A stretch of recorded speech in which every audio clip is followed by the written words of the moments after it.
He wasted 5 long years grinding a dead, impossible video game, while his girlfriend coldly dumped him for being an unemployed loser. But the apocalypse just violently dragged those ruthless death game mechanics right into the real world. While panicked citizens run from grotesque monsters, our guy just synced his physical body to his broken, god-tier digital avatar. A massive bug monster thinks it is about to feast on a helpless bystander, but he casually slices it into modern art with one effortless swing. The name is starting with 13 hidden traits, and this is just the beginning. We start right in the middle of a scorching desert where the locals are sweating profusely while fighting off a massive monster and each other. Right in the thick of this chaos is our boy, smashing his way through the human army like a one-man wrecking ball. The monstrous beast is exhausted just trying to kill him. Our boy mentally complains that his heart is about to explode and breathing feels like swallowing a knife. He cannot even tell if he is dripping blood or sweat anymore, but his senses scream that this hyper-realistic agony is way beyond simple computer graphics. A flurry of system notifications pings in his vision, announcing the activation of hidden traits like Iron-Blooded Lord's Heart, Weapon Master, and Dexterity. Surrounded by an entire army, he accepts that this nightmare is reality right before taking a fatal blow and getting a massive game over screen. Back in the real world, our boy leans back in his gaming chair and aggressively questions the quality of this trash game. His real name is Park, a name his parents gave him hoping he would live wisely, though his current lifestyle is the exact opposite. After quitting his job a few months ago, his entire existence has devolved into being a hardcore gaming addict locked in his room. In reality, he has been obsessed with this specific game for 5 long years. The login screen for Pangea probably displays its vintage slogan, promising to grant one wish to anyone who clears the game. This bold claim initially attracted highly skilled players, but the sadistic difficulty quickly frustrated them into quitting. Now our boy is the only active player left, floating around like a solitary fly in a dead server. He recalls the endless online complaints from the past, with players whining about losing all their gear, getting one-shot by bosses, and dealing with allies who suddenly turn hostile. Avoiding unbeatable named NPCs is critical, because getting targeted means permanent character deletion, forcing players to start over from absolute scratch. Our boy strongly suspects the developers designed this digital torture chamber specifically to prevent anyone from clearing it. Having just lost 5 years of progress and 8 out of the 15 unique items in the game, he feels completely hollow. A system window cheerfully informs him that his character has been deleted due to the death penalty, but compensates him with a staggering 1.6 million soul points. Soul points are calculated based on the deleted character's value and are used to buy talents for a new build. Since the maximum limit per talent is 10,000 points, our boy realizes he is essentially filthy rich and can max out almost every skill. He normally prefers investing in magic talents, but pure apathy takes over. Figuring he will never beat the game anyway, he decides to just mess around and enjoy the character creation process properly before deleting the game for good. His deep-seated nihilism stems from a brutal memory from 3 months prior. His girlfriend of 5 years coldly dumped him at a cafe, insisting she needed a man with an actual corporate future, not someone wasting their life away. She abandoned him at the table, leaving him completely devastated. Driven by petty anger, our boy Rage quit his job and fully embraced his digital isolation. Channeling that lingering bitterness, he furiously mashes the random button on the stat distribution screen, burning through hundreds of points at a time just for fun. Suddenly, he hits the jackpot. A hidden piece activates, and a system message congratulates him on meeting the requirements to be invited to Pangea. A strange, heavy aura envelopes his room. A menacing voice echoes directly in his head, promising to burn all the worlds a demon lord has made. Our boy clutches his ears in confusion, before passing out cold on his keyboard. His monitor flashes a poetic red warning about creation, destruction, and finding happiness in Pangea. The next thing he knows, he wakes up face first in the hot sand, receiving a brutal whip strike to his back. A slave driver barks at him to get up, threatening to feed him to the high dragon if he falls again. Still trembling, our boy looks around and realizes with sheer horror that he has been teleported directly into the game. He scrambles to his feet and joins a line of miserable slaves getting whipped into formation, staring up at the towering high dragon, which is a literal mountain of ugliness the size of a dinosaur. With a face that looks like it was put together in the dark using leftover scrap metal and bad intentions, he mentally summons his status window. His stats are completely broken. Strength, stamina, agility, intelligence, and magic are all sitting at an impossible level 12, far above the game's normal cap of 10. His talent list is ridiculously long, maxed out in everything from swordsmanship and elemental magic to archery and leadership. He also possesses an absurd list of hidden traits, including Weapon Master, Giant's Resistance, Gluttony, and Great Sage. An ominous warning notes a Hemia collapse at 6.12%, explaining that as the collapse progresses, the boundary between reality and the game weakens, with the first feature unlocking at 10%. Before he can fully process his overpowered status, pure chaos erupts across the desert. Someone screams that the Desert Queen's army has broken the non-aggression pact and launched a surprise attack. Our boy spots a girl riding the massive monster and instantly recognizes her as the Snake Princess Shirley. A main quest window violently pops into his vision, demanding he survive. The horrific catch is that failing the quest means permanent death in both the game and the real world. A volley of arrows rains down, instantly wiping out several slaves around him. Our boy freezes in shock, but his newly acquired Iron-Blooded Lord's heart trait automatically kicks in. The passive skill suppresses his panic, allowing him to accept the terrifying situation with unnatural calm. Realizing standing still is a guaranteed death sentence, he lunges for a dropped sword. An enemy soldier charges at him, but our boy effortlessly dodges the attack and slices him like a shish kebab. As the enemy hits the sand, the hidden trait Weapon Master loudly announces its activation. Another warrior mocks our boy as a worthless slave, but he simply scoops up a dropped spear and casually slices the guy in half. The borrowed weapon feels perfectly natural in his hands. He effortlessly dodges an incoming attack, practically seeing the sword's path mapped out in glowing neon. Someone nearby screams in confusion, wondering why a random slave is fighting when the main expedition team is already knocked out. Meanwhile, system notifications spam his vision. Thanks to his dexterity trait, his weapon proficiency skyrockets. Both his sword and spear mastery hit level 5, then instantly jump to level 6.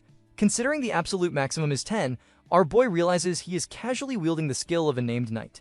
He mentally praises his hidden traits, knowing it is a miracle he is surviving this long, but looking at the 500 enemies still swarming him, he seriously questions how this quest expects him to win alone. The scene shifts to a luxurious throne room where a queen sits flanked by her royal guards. A subordinate delivers the bad news that the desert expedition has completely failed. The queen turns to the Snake Princess, ordering immediate damage control. If word leaks that their city did not participate, the central continent will absolutely blame them. The queen orders the princess to march straight to the Kultzman Desert, wipe out all survivors, and scrub the evidence. In exchange, she promises to finally lift the princess's curse. The princess eagerly accepts the mission. Back in the desert, the Snake Princess is currently doing an excellent job of erasing everyone in sight. A subordinate reports that one extremely stubborn slave is still holding out. That slave is our boy, who just leveled up to 2, fully restoring his health, magic, and fatigue right before the boss music kicks in. The princess arrives and orders everyone out of the way. Our boy instantly reads her status. Isabella van Dergen, level 8, suffering from an abnormal desert curse that prevents her from leaving the area. He mentally panics. In a game strictly capped at level 10, a level 8 is major organization leader territory. Facing her face-to-face is a complete disaster. She approaches, complementing his skills before powering up her deadly aura to execute him. Facing imminent deletion, our boy remembers he is a true gaming freak who thrives on broken strategies. Flashing a painfully confident grin right as she attacks, he casually asks if she wants her queen's curse lifted. That instantly hits the brakes on her murder attempt. She demands to know who he really is. Channeling his inner majestic guru, he claims to be a saint, a reader of the stars who can guide her to freedom. The princess is completely stunned. Our boy internally celebrates his massive bluff. Saints are strictly non-playable characters needed for players to transcend past level 10, and only a star's blessing can remove her specific curse. The ultimate irony is that he knows exactly what she needs because he actually created her character. He abandoned her at the starting point years ago, leaving her permanently trapped by that very curse. She asks his name, and he smoothly replies with Randolph. The system officially locks it in. She puts his execution on hold, warning him not to lie, and orders her soldiers to treat him as a special guest. A massive notification pops up confirming his survival quest is complete with unprecedented, beyond perfect results. Thanks to the impressed constellations of fortune and battle, his rewards get a massive upgrade. He scores a fragment of the Broken Golden Rule, a High Dragon Soul, and the legendary 9 Michaela's Sword. Our boy collapses onto the sand in disbelief, securing 220 points and unlocking the Hall of Fame. Sometime later, he is enjoying a luxurious bath in a fancy room, excitedly analyzing his shiny new loot. The High Dragon Soul summons a level 5 beast, and Michaela's Sword is a ridiculously overpowered early-game weapon requiring 20 strength. He then checks the Golden Rule fragment, which vaguely mentions syncing reality and the game for 24 hours. His quiet time is violently interrupted by 3 maids stepping in, offering to wash him. Our boy awkwardly requests they stick to just his feet. He is sweating profusely, realizing Isabella's maids are actively testing him because true saints are immune to lust. He aggressively forces himself to stay perfectly calm. While ignoring the maids, he reads a terrifying system warning. The Hemia collapses at 7.66%, actively weakening the barrier between reality and the game. He wonders what that boundary means before opening the Hall of Fame rankings. His jaw drops. Right below his first place spot are Gracia and Mitako as Tasty, his old gaming buddies who supposedly quit years ago. Realizing they were dragged into this death game too, he quickly spots the ultimate prize, the logout button. Ignoring the warning that logging out leaves his character completely vulnerable, he acts fast. He aggressively points at the door and orders the maids out so he can commune with the stars. When one hesitates under the princess's orders, he bluffs that missing his cosmic appointment will strip his saint powers, entirely ruining her boss's salvation. The panic maid wishes him a pleasant communion and quickly leaves. Our boy sighs with massive relief, bids a harsh farewell to the trash game, and slams the logout button. He opens his eyes in his real-world bedroom, but the nightmare is far from over. Outside his window, the city is completely engulfed in fire, and monstrous creatures are strolling down the streets. His phone screams with emergency alerts reporting unknown attacks across Seoul and Busan. Trembling violently, he peers out, only to lock eyes with a horrific monster staring right back at him. He dives back into the safety of his room, completely losing his mind over why the game's monsters are currently hosting an apocalypse in his zip code. As he panics, a small, solid gold object quietly drops from his pocket. Our boy wakes up in his real-world gaming chair, trying desperately to convince himself his sudden trip to a desert death game was just a hyper-realistic nap. He immediately hits the denial phase, assuring himself that getting sucked into a video game is strictly web novel fiction. But then he spots a little gold pouch sitting innocently on his desk. Panic sets in as he grabs the item, realizing he definitely did not leave that there before passing out. Desperate for answers, he checks his computer, only to find the Pangea homepage has been completely scrubbed from the internet, displaying a cold customer service error. His digital crisis is violently interrupted by the sound of genuine horror outside. Peeking out his window, he spots actual monsters turning his neighborhood into a chaotic buffet, while police officers scream into their radios for backup against the unidentified threats. His phone instantly floods with emergency alerts, confirming the apocalypse is officially live. The boundary between reality and the game has completely shattered. Realizing he cannot fight a monster with his keyboard, our boy desperately checks his golden pouch. He pulls out the High Dragon Soul and the insanely overpowered Michaela's sword, completely unsure how to equip them in real life since there is no mouse to double-click with. Thankfully, a system window pops up for the fragment of the broken golden rule, offering to sync reality and the game for a 24-hour limit. Seeing no other option against the roaming beasts, he instantly activates the sync, fully merging his real-world self with his ridiculously overpowered game avatar, Randolph. Down on the chaotic streets, a mother is sprinting with her child in her arms. The kid cries, asking why they cannot just go home, and the mother tries to reassure her right before a massive chunk of falling debris comes crashing down from a building. The mother heroically shoves her kid out of the way, taking the fatal hit herself. A terrified bystander rushes over, and the dying mother uses her last breath to beg the lady to take her child and run. The bystander promises to protect the kid, but freezes in pure terror as a massive bug monster zeroes in on her. Just as she accepts her permanent subscription to the afterlife, our boy drops onto the scene. With a single, effortless swing of his sword, he slices the monster into modern art. The bystander is completely shell-shocked. She screams a warning as another monster sneaks up right behind him, but our boy does not even flinch. Instead, his newly summoned High Dragon, a 9-headed nightmare, casually obliterates the bug without our boy even turning his head. Standing triumphantly on the dragon, he casually tells the lady to stand up. While she questions if she is having a stress-induced hallucination and the kid cries for their fallen mom, our boy goes to work, slaughtering the surrounding monsters like they are wet tissue paper while the surviving crowd watches in absolute. In reality, this apocalypse is a global phenomenon. Civilizations are crumbling everywhere, but mysteriously overpowered warriors are suddenly appearing on the streets, effortlessly slicing through bulletproof monsters and playing the hero. Watching this unfold on a smartphone from the safety of his room is a player known as Massacre. He aggressively rolls his eyes, calling these heroes absolute fools for wasting their precious golden rule fragment so early. Massacre pieces together that the two worlds are fully merging, and figures whoever hoards the most fragments will absolutely dominate this chaotic new era. He checks the newly updated survival rankings and fixates on the top scorer, Randolph, with an impossible 220 points.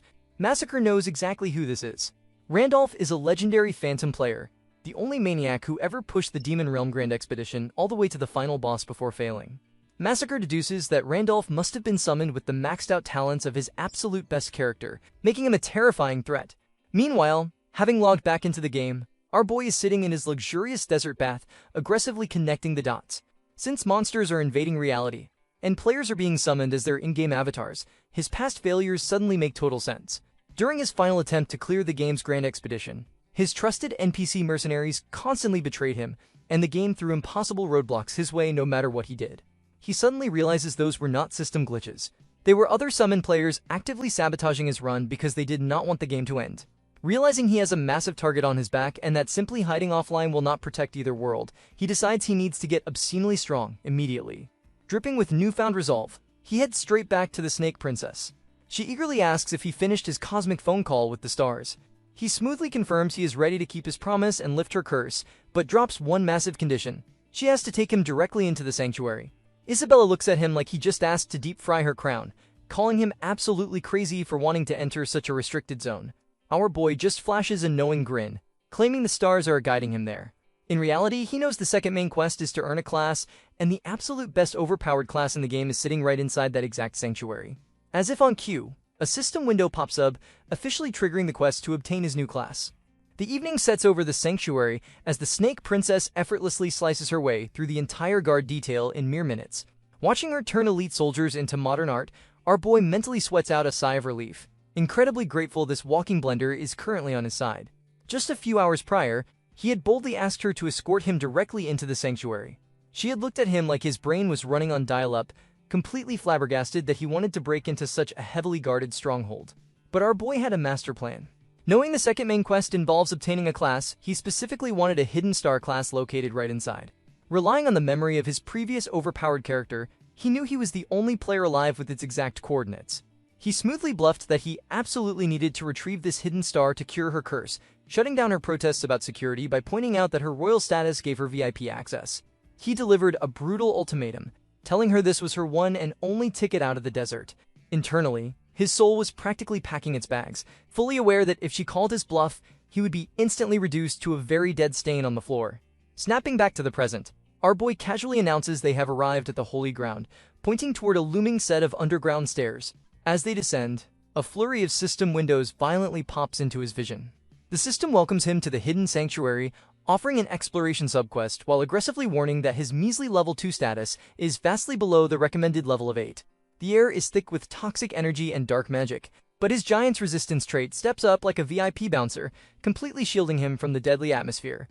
Our boy knows a normal newbie would melt into a puddle here, but with the princess leading the way, he feels practically invincible. He entirely ignores the juicy exploration rewards, mentally locking onto the main quest. He flashes a wicked grin, fully intending to snag the most broken job available. The princess flashes a confident smile, but our boy bursts her bubble by casually placing a hand on her shoulder and announcing they took a wrong turn. She quickly points out that the bridge ahead is an obvious trap designed to sweep intruders away in a deadly downward current. When he playfully asks if the terrifying assassin is actually scared, she gets incredibly defensive, aggressively claiming she does not even know the meaning of the word fear. Noticing she is vibrating like a smartphone on silent, he raises a skeptical eyebrow. She desperately backpedals, blaming a sudden leg cramp and insisting they need a safer route. Embracing the absolute absurdity of the moment, our boy crouches down and offers her a piggyback ride. He practically short-circuits with indignation, questioning if he has a death wish. But our boy smoothly reminds her about that totally real leg cramp and the ticking clock. Once the sun rises and the guards are found chopped to pieces, the queen's trackers will be breathing down their necks. He bluntly states it is way faster to carry her than to wait for her to stop trembling. Thoroughly flustered and making 100 excuses about how she never lets anyone carry her, she reluctantly hops onto his back. He warns her to hold on tight before sprinting directly off the ledge into absolute nothingness. The princess loses her mind as they plummet, but our boy's mutation trait activates, granting him the ability to see things invisible to the naked eye. His feet hit a completely transparent set of stairs suspended in midair. Realizing they are casually strolling on an invisible path, she is utterly baffled as to how a level 2 weakling knows a secret route that even she was completely clueless about. On top of that, he is not even breaking a sweat in an area saturated with toxic magic. Looking back at her tightly gripped arms, our boy flashes a smug grin and teases her for having a secret fear of heights. She aggressively orders him to shut up, but her mind is racing. She wonders how he can be so insanely relaxed around her terrifying aura. It does not feel like the arrogance of a strong warrior, but rather the comfortable vibe of someone catching up with an old friend. When she suspiciously asks if they have met before, our boy replies cryptically. He casually admits he has definitely seen her, but she has never seen him. They eventually arrive at a stunning grassy clearing filled with glowing flowers, hidden entirely behind a visual barrier. Our boy spots the next major hurdle, which is a massive guardian golem with a glowing red core embedded in its chest. Knowing this high-ranking monster could send his low-level body to the afterlife with a single brush, he quickly asks his passenger if her imaginary cramp has miraculously healed. She barks at him to shut up again and gracefully leaps into action. Our boy watches in pure awe as she casually dismantles the hulking stone beast with zero effort, even though he technically created her character build years ago. Witnessing a true level 8 assassin in motion leaves his jaw on the floor.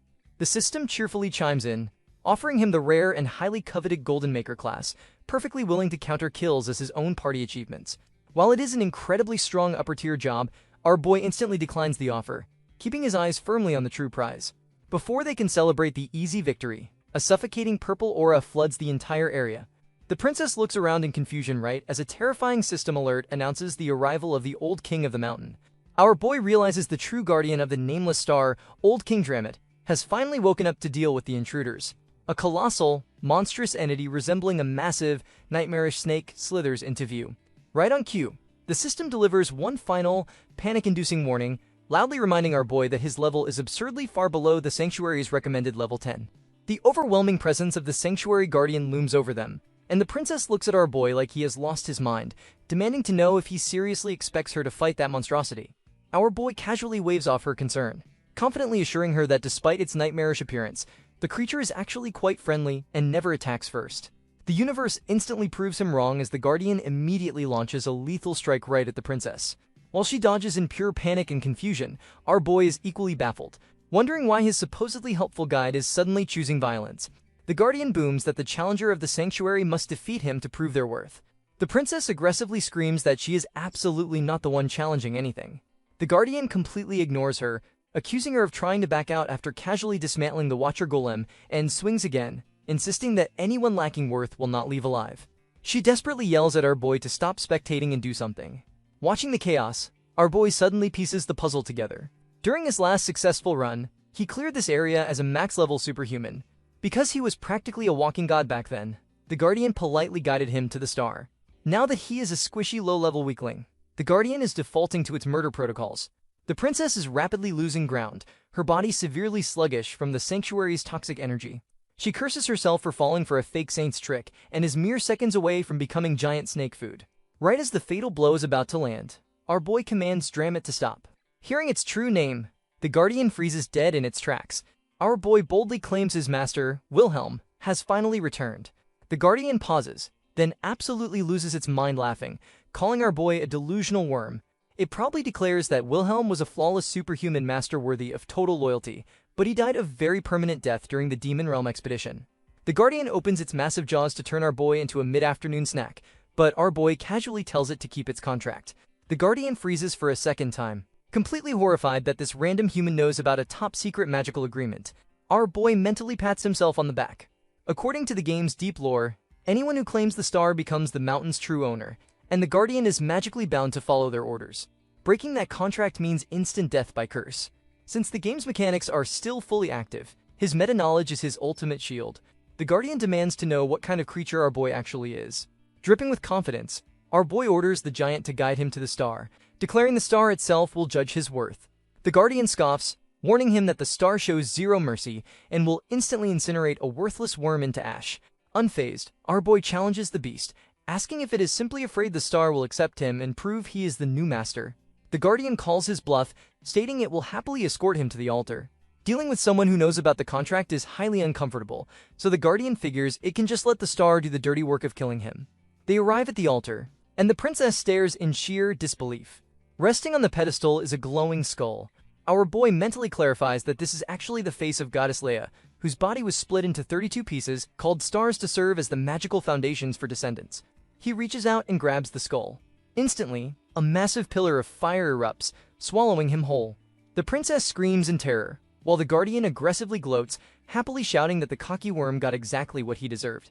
But the flames clear, and our boy is completely unharmed, internally rolling his eyes at the jerk of a Guardian. He knows the star's fire only kills players who try to exploit bugs to bypass the boss fight. Since he technically beat Dramit at using lore-accurate blackmail, he is perfectly safe. Now comes the real gamble. He knows a secret rumor that grabbing the star without any prior class unlocks an insanely overpowered job. The gamble pays off perfectly, as system window chimes, converting his magic power into Star Force and granting him the Star Slash and Star Blessing skills. He officially unlocks the hidden class, Star's Inheritor, a broken role that makes him exponentially stronger based on the number of stars he collects. With the star fully absorbed into his system, our boy turns his attention to Isabella. He casually asks what she plans to do once her curse is finally lifted. Still reeling from the fiery spectacle, she admits she wants to leave the desert and reunite with her family. Our boy offers to bless her with total freedom, but slaps a massive condition on the table. She must serve him faithfully for 1 entire year after he helps her escape. She hesitates, her royal pride clashing with her desperation. Our boy steps closer, looking her dead in the eye, and reminds her he is not her manipulative queen. He absolutely does not lie. After a tense silence, the princess swallows her pride and gracefully bows to him, accepting the deal. Our boy praises her smart choice. He then pivots to the towering guardian, casually reminding the giant that since he is now the master of the star, he is also the monster's new boss. He aggressively commands the idiot to bow down. The system violently interrupts the moment with a massive notification, calculating the results for obtaining his class. His performance is deemed unique, shattering expectations and securing an insane score of 230 points to top the Hall of Fame. The constellations of fortune and adventure are practically throwing a parade in his honor, heavily upgrading his rewards as multiple heavenly entities lock their eyes on his ridiculous progress. Meanwhile, back at the Desert Queen's throne room, a scout desperately reports that Isabella has breached the highly restricted sanctuary alongside a captured slave. Furious, the queen immediately orders her forces to hunt them both down and drag them back. Back in the real world, a trio of gamers is grabbing coffee and aggressively gossiping about the leaderboards. One guy is absolutely convinced that this Randolph character is actually the legendary ghost player, Phantom. Snagging such a ridiculously high score on a main quest requires a terrifying amount of game knowledge, and the guy in the black shirt notes that Phantom has been a ghost for 5 years, so his sudden appearance is about to break the internet. The guy in the red shirt is desperate to reach out to him first, but the blonde girl points out they have been searching for years with zero luck because Phantom was never an actual player until the lines between the game and reality started blurring. The guys strategize about using the newly unlocked secret auction house to bait him. In this game, the secret auction is a notorious fishing spot where veterans post high-tier gear at dirt cheap prices, secretly attaching tracking talismans to hunt down and rob the naive buyers. The red shirt guy heavily doubts a veteran like Phantom would ever fall for such an obvious scam. However, the blonde girl completely enters her fangirl era, visibly trembling with excitement. She insists Phantom is exactly the kind of unhinged powerhouse who would grab the bait on purpose just for the thrill of the fight. She demands they recruit him at all costs, completely convinced he is some insanely wealthy CEO or corporate heir in real life who is just as crazy as they are. Meanwhile, the system updates the Hall of Fame for the class acquisition quest. Our boy is sitting pretty in first place with 230 points, followed by Gracia and Michako is tasty. Down in 5th place is a player named Massacre, who is absolutely fuming. Because only the top 2 get the privilege of accessing the secret auction house, he is completely locked out. But Massacre is a simple man with simple, violent solutions. He decides that if he cannot use the auction, he will just systematically murder everyone above him on the leaderboard to steal their ranks, effortlessly slaughtering his way through the digital competition. Back in the digital desert, a system notification cheerfully announces our boy has 100% explored the hidden sanctuary, making him the first player to ever conquer it. His reward is an epic tier teleport book that can instantly warp him to any explored location. Piggybacking his royal cargo, our boy casually mutters navigational notes like a broken GPS, leaving the Snake Princess completely bewildered. He officially hits level 3, and thanks to his Star Inheritor class and the Star Possession bonus, his stats completely explode into the high 30s. He realizes leveling up will be 10 times slower now due to his massive stat requirements, but he could not care less. He just scored 2 impossible items, including a shadow cloak that grants complete invisibility. The peaceful moment is violently interrupted when the giant guardian Dramit announces intruders are breaching the sanctuary. Isabella guesses the Queen's elite trackers have finally arrived. Realizing they have totally overstayed their welcome, she asks if they should team up with the giant snake to fight them off. Our boy has a much better idea. He casually delegates the entire defense to the Guardian, leaving the massive beast sweating bullets as its new master immediately sprints in the opposite direction. As they flee, leaving the trackers to face the furious Guardian, Isabella questions if ditching their giant meat shield is a smart play. Our boy explains that this is likely just an advanced party, and getting surrounded by the main force is a guaranteed death sentence. Isabella gets entirely defensive, assuming he is leaving the Guardian behind because she is too useless to fight. Our boy quickly clarifies that Dramit literally cannot leave the sanctuary, so they are on their own regardless. He explains their only ticket out is the warp gate at the edge of the desert stage. Thanks to his star blessing, Isabella's curse is completely gone, meaning she can finally use it. The only massive problem is that the gate takes half a day to warm up. Arriving at the gate, Isabella realizes there is absolutely zero cover in the sprawling sand. Our boy reassures her that Dramit is buying them plenty of time, but he urgently needs to commune with the stars to check on the real world. He asks if he can trust her to guard his vulnerable body. Gripping her sword, She fiercely promises to protect him. Taking the system's advice to log out safely, our boy slams the exit button. He wakes up in his bathtub, still struggling with the jarring transition between his overpowered avatar and his squishy real-world body. Checking his phone, he is incredibly relieved to find no massive disaster alerts, meaning the monsters have not fully invaded reality just yet. But knowing the clock is ticking and that he needs to watch out for other summoned players, he heads out to gather information. His first stop is a cafe, where his ex-girlfriend is currently aggressively berating her new boyfriend over the phone for being too stingy. She hangs up, mentally comparing her current cheapskate to our boy, wishing our boy had just a little more money so she would not have had to dump him. Right on cue, our boy arrives. She immediately switches to her sweet, innocent persona, praising him for always coming running whenever she calls. Our boy sits down and completely ignores her nostalgic performance, bluntly telling her to get to the point because he is busy. She tries to guilt-trip him, claiming she misses him and deeply regrets their breakup. Our boy notes with sheer disappointment that she did not even offer to buy him a coffee, and instantly stands up to leave. She absolutely loses her mind, shouting about how much she missed him. Our boy completely flatlines her ego. He coldly asks if her current boyfriend knows she is out fishing for a backup plan, kindly suggesting she delete her couple's photos from social media before trying to scam her ex. He walks out, leaving her grinding her teeth in pure humiliation.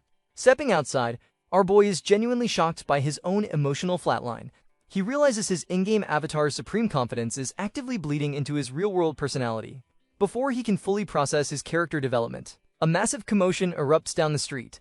A completely unhinged man is holding a terrified girl by her hair, waving a knife around and screaming about respect and stalking. The crowd watches in horror as the man prepares to stab the girl. But before the blade can even drop, our boy steps right into the danger zone. Moving with terrifying speed, he grabs the armed psycho directly by the face. As the attacker trembles in sheer panic, our boy stares him down and casually informs him that playtime is officially over. The armed psycho demands to know who the hell this sudden interference is, screaming for release as our boy tightens his grip. The attacker's wrist is practically crying out in agony, feeling like it is a single second away from snapping in half. The protagonist mentally notes that he does not even need to activate his broken golden rule fragment to win this fight. His real-world body has genuinely upgraded into a lethal weapon. Deciding he has held hands long enough, he casually tosses the thug aside and turns to the trembling victim to ask if she is okay. The woman looks up with teary eyes and a massive blush, stammering that she does not even know how to properly thank him. The MC narrows his eyes, realizing this is the exact same woman from earlier, and asks if she has something specific she wants to say to him. She quickly denies it, claiming he just happens to look remarkably like someone she knows. Their awkward reunion is abruptly cut short when the discarded attacker tries to launch a desperate sneak attack from behind, screaming for the ambassador to die. The lady shouts a panicked warning, but the protagonist simply sidesteps the sloppy ambush with zero effort. In one fluid motion, he guides the man's face directly into the pavement, knocking him out cold. The girl is left staring at him in sheer awe. Naturally, the police arrive right as the dust settles and immediately demand that our boy come down to the station. The victim steps in, passionately defending him as her rescuer and clarifying that she was the one who filed the initial stalking report.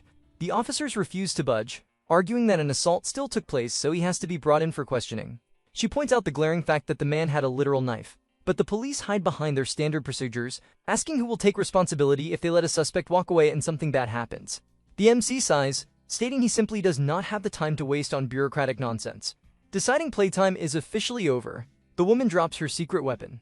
She introduces herself as Kim Hannah, a reporter for CK Broadcasting, and firmly suggests they stop harassing an innocent bystander unless they want their incompetence blasted all over the evening news. The officers instantly realize they have stepped on a massive public relations landmine. To make matters worse, the surrounding crowd starts whispering, loudly recognizing the reporter from a viral video where she saved a child from a monster. Realizing they are completely outmatched, the cops fold, agreeing to take only the unconscious attacker away. With the nuisance handled, Hannah thanks the protagonist and hands over her business card. She explains her role covering Dimension Warriors, the new media buzzword for the mysterious people who fought off the monster invasion. The MC mentally chuckles, realizing the general public has officially branded the players as interdimensional heroes, rather than admitting a video game has violently merged with reality. Hannah politely asks if she can get his contact information, but before he can answer, the absolute worst-case scenario comes sprinting into view. His ex-girlfriend latches onto his arm, completely ignoring the room reading, and loudly fusses over whether he is hurt. Hannah raises an eyebrow, asking if this sudden arrival is his girlfriend. Our boy does not hesitate for a microsecond. He forcefully shoves the axe away, cleanly denies any relation whatsoever, and tells the reporter he does not have a business card but will gladly put his number directly into her phone. The ex is left paralyzed in sheer humiliation as the reporter hands over her device. Looking at the freshly entered contact name, Hannah notes that Park In-young is a really nice name. She casually offers to treat him to coffee or a meal the next day if he is free. The MC smoothly accepts, and they part ways. The ex is left standing entirely alone, grinding her teeth into powder as she bitterly fumes over how he is still just the same guy she dumped. As the reporter walks away, her phone rings with a call from a cheerful colleague. The caller informs her that their chief has left her a massive assignment before leaving on a business trip. She has been booked for an exclusive interview with Gracia, the legendary hero who saved America. Hannah is completely baffled as to why an international superstar would be handed to her, but her coworker drops the bomb that the great superhero specifically requested her by name and is flying all the way to Korea just for the meeting. Meanwhile, back in the digital meat grinder, the Snake Princess is running on empty after slaughtering a horde of watchers. One surviving enemy delivers a classic villain ultimatum, demanding she return to Her Majesty, hand over her little slave, and all will be forgiven. Isabella completely rejects the offer, calling him a foolish idiot. The Watchers prepare to execute the traitor, but the execution is severely delayed by a massive eruption of blue light. A system window announces a warp activation, leaving the enemies entirely confused by the sudden light show. The protagonist confidently steps through the portal, opening his eyes to the chaos. Isabella lights up with immense relief and asks if his communion with the star was successful. He confirms it just as a watcher aggressively screams for their immediate execution. The MC decides to test drive his new upgrades. He tells Isabella that since she kept her promise to protect his helpless body, he will keep his promise to her. A blinding light aura explodes around him. The system announces the activation of the Star Inheritor exclusive skill, Star Slash. In a blazing 41 seconds of pure destruction, he completely vaporizes a massive chunk of the enemy forces. He stands amidst the glowing carnage, dramatically declaring it the moment of liberation and telling Isabella to rejoice. Isabella stares at him with burning anticipation, thoroughly mesmerized by the sheer magnitude of the saint's power. The MC turns to her and offers one final out, stating that he will not stop her if she still wants to return to her people. She smiles brightly, firmly deciding to stay by his side. Instantly, the system chimes in, notifying them that Isabella's limit curse has been completely nullified by the star blessing. With the immediate threat neutralized, they use the warp to drop into the central country, specifically arriving in Arcana. The system greets them with a dire warning, labeling Arcana as the golden city of extreme materialism and explicitly advising against entering if you are entirely broke. The city is violently flashy, and the MC quickly realizes this is a place where gold is the only language that matters. He notes they are going to need some serious cash just to survive the night. Isabella proudly presents a bag containing 300 gold, confidently claiming it will easily cover a night of food and lodging. The protagonist just looks at her with sheer pity. She defends her stash, pointing out that back in the desert, 300 gold could buy 10 slaves, which is 10 times what he was initially worth. The MC bluntly shatters her economic confidence, explaining that the cost of living here is nothing like the desert slums. Isabella starts to panic, asking how they are supposed to survive. The MC simply points behind them and asks why she is stressing when there is literal money lying all over the place. She is utterly bewildered, scanning the area for this supposed free cash. The protagonist just smiles, assuring her that he happens to be incredibly lucky, right as his hidden trait, Golden Blessing, officially activates. The narration officially introduces Arcana as the Golden City, a flashy playground where money is the absolute law. Naturally, the epicenter of this wealth is the massive Hudson Casino, which is exactly where our boy and Isabella currently stand. As the protagonist confidently strolls toward the entrance, a massive bodyguard blocks his path, demanding a 10,000 gold deposit. The Snake Princess's jaw practically hits the floor. She furiously whispers that after buying their new clothes, they only have a pathetic 100 gold left. Our boy smoothly waves off her panic, noting their initial stash wasn't enough anyway and they desperately needed the wardrobe upgrade. With the line behind them loudly complaining about beggars wasting time, our boy calmly drops a piece of collateral on the counter, a tear of the Fairy Queen. This ultra-rare item shatters the limit cap on high-level gear and survives even if the equipment is destroyed. The guard's attitude does a complete 180. He instantly bows and escorts them straight to the VIP room, leaving the angry crowd in pure shock. Inside, Isabella demands to know what he just handed over. The protagonist casually explains it is a sanctuary reward worth at least 1,000,000 gold, assuring her he will simply win enough at the tables to buy it back. Cut to our boy absolutely cleaning house. Gamblers are losing their minds as his stash balloons from 250 gold to over 1.4 million.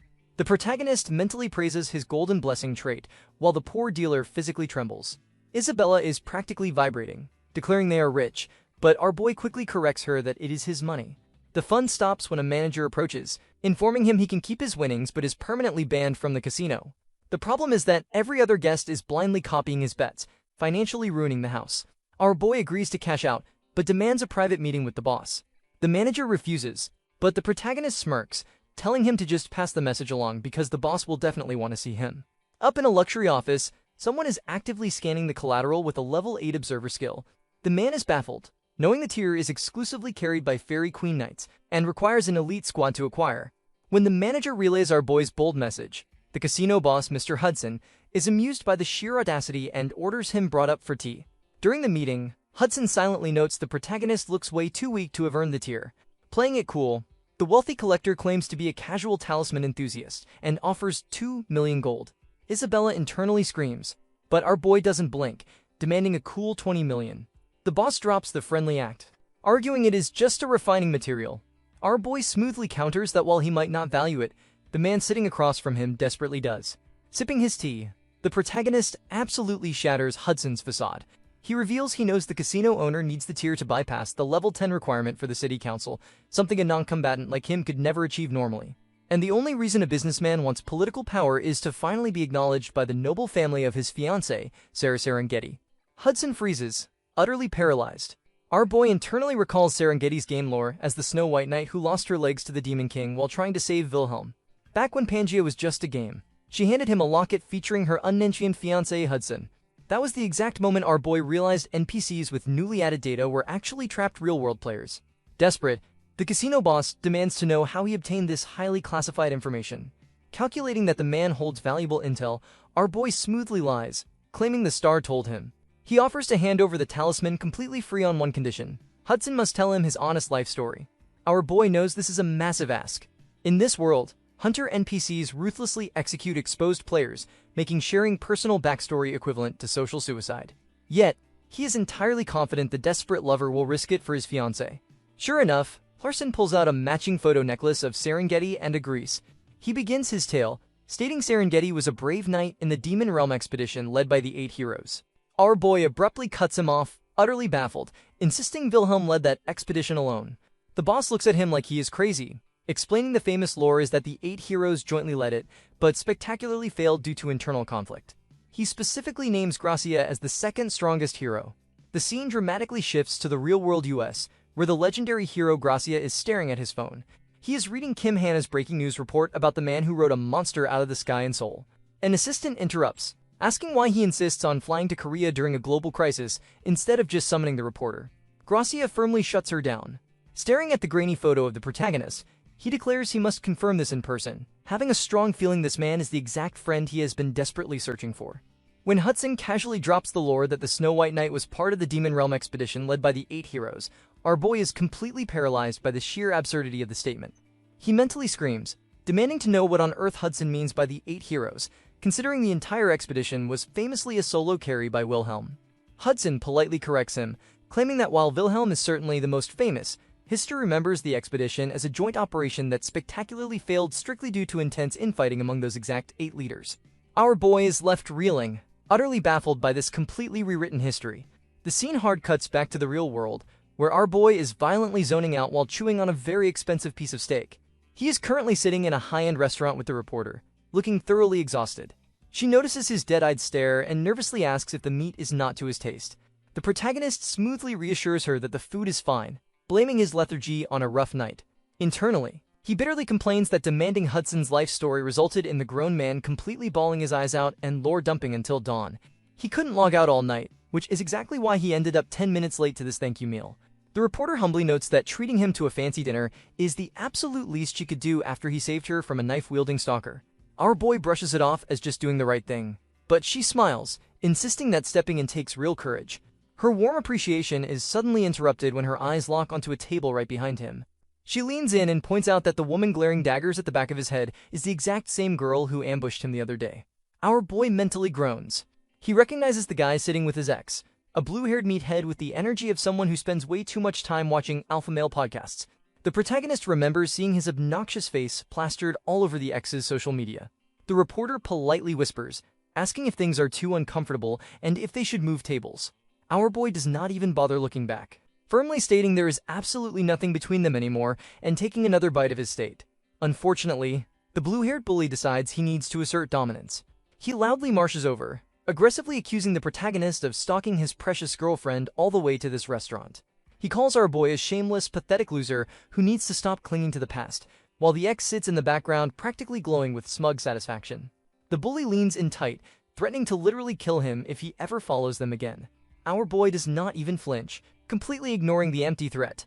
However, the reporter is absolutely not having it. She slams her hands on the table, furiously demanding to know who gave him the right to talk to someone like that. The bully sneers at her, asking how much a rental date like her costs. Assuming she is just paid company, he pulls out a stack of cash, throws it right at her chest, and offers to double her rate if she takes her filthy self somewhere else. The reporter responds to the generous offer by winding up and slapping the absolute soul out of him, loudly branding him a crazy bastard. Enraged, the blue-haired bully raises his fist to strike her back. Without even getting up from his chair, our boy casually extends his leg. The bully violently trips over the perfectly placed foot and eats the floor in a state of sheer confusion. Our boy sighs, stating that the playtime is over, while mildly noting to the reporter that throwing the first slap wasn't exactly the moral high ground either. The bully furiously scrambles to get up, but before he can even lift his shoulders, our boy casually plants his shoe directly onto the side of the man's head, pinning his face firmly into the restaurant tiles. He repeats his warning to stop, leaving the bully utterly paralyzed and terrified by the crushing, superhuman weight holding him down. The ex-girlfriend panics, screaming at her boyfriend to get up and stop embarrassing her. Humiliated beyond belief, the bully manages to choke out a challenge to take it outside. Our boy rejects the offer, pointing out that the bully picked the fight and there is no need to make the afternoon any more tiring. Pushed past his breaking point, the bully decides to go nuclear. He uses an artifact, instantly summoning a flashy set of armor right in the middle of the dining room. The surrounding customers completely lose their minds, screaming and filming as they realize the guy is an actual dimension warrior. Riding a massive ego trip, the armored bully grabs the protagonist by the neck and brutally slams him into the ground. The reporter screams his name in pure panic. However, she quickly notices that despite being violently chokeslammed, our boy is lying on the floor looking completely and utterly bored. He casually notes that the guy is a player, but wonders how someone so weak could possibly be acting this arrogant. The system chimes, activating his hidden trait, Great Sage, allowing him to peek at the bully's stats. The readout is frankly pathetic. The bully is a level 4 spearman. The narration smoothly explains Pangea's leveling system, noting that higher levels require astronomically more experience, especially for players with multiple talents. Our boy, whose base stats are already sitting at a monstrous 36 across the board alongside a massive laundry list of talents, realizes the bully's secret. This guy is a total coward who spent the entire tutorial hiding, managed to survive through sheer dumb luck, and immediately logged out the second he could, never returning to the game. Before our boy can properly humble him, the ex-girlfriend scurries over, begging the bully to leave before the cops arrive. The meathead puffs out his chest, warning the protagonist to never look at his girl again, and struts away like he just won the world championship. The reporter is absolutely furious, demanding they call the police immediately. Our boy casually dusts himself off and tells her to drop it, reminding her she did technically assault him with a slap first. Their argument is abruptly cut short when the entire restaurant violently shakes. The customers scream as a massive earthquake rattles the building.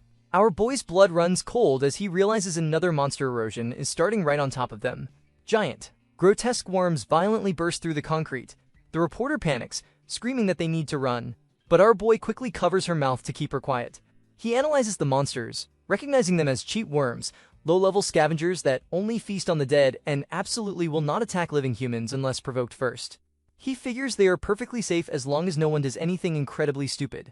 Naturally, the blue-haired idiot decides to be a hero. Hoping to show off for his girlfriend, the bully charges forward and easily slices a worm in half with a single strike. High on his own delusion, he shouts that he is going to kill every last freak in the room. The terrified crowd starts cheering him on, completely inflating his ego. Our boy turns to the reporter with dead serious eyes and orders her to run as far away from that specific idiot as humanly possible. Just as the bully starts celebrating his easy victory, a thick, blood-red fog rapidly floods the street, completely blinding everyone. The bully coughs, utterly confused by the sudden weather change. The silence is shattered by a deeply ominous voice right behind him, furiously demanding to know who just murdered her children. A blood-chilling system window pops up for our boy, announcing the arrival of an elite boss monster, the Cheap Mamba. The system helpfully recommends a 20-man raid party to survive. Our boy is currently a party of 1. Through the thick, blinding red fog, the elite boss is grinning in the shadows, actively possessing the blue-haired meathead. The bully is completely out of his mind, actively hallucinating from the cheat worm's toxic blood effect. Genuinely believing a terrified civilian coughing in the mist is a monster, he raises his weapon and screams for them to die, completely losing control of his own body. Before the idiot can officially add murder to his long list of terrible life choices, our boy decides to intervene. With zero hesitation, the protagonist casually slices the bully's arm clean off. The meathead hits the floor screaming in absolute agony, while our boy calmly notes that he really didn't want to get involved, but attempting to execute a civilian is where he firmly draws the line. He turns his attention to the fog and calls out the real mastermind hiding in the mist. The elite boss laughs, genuinely impressed by the brutal efficiency.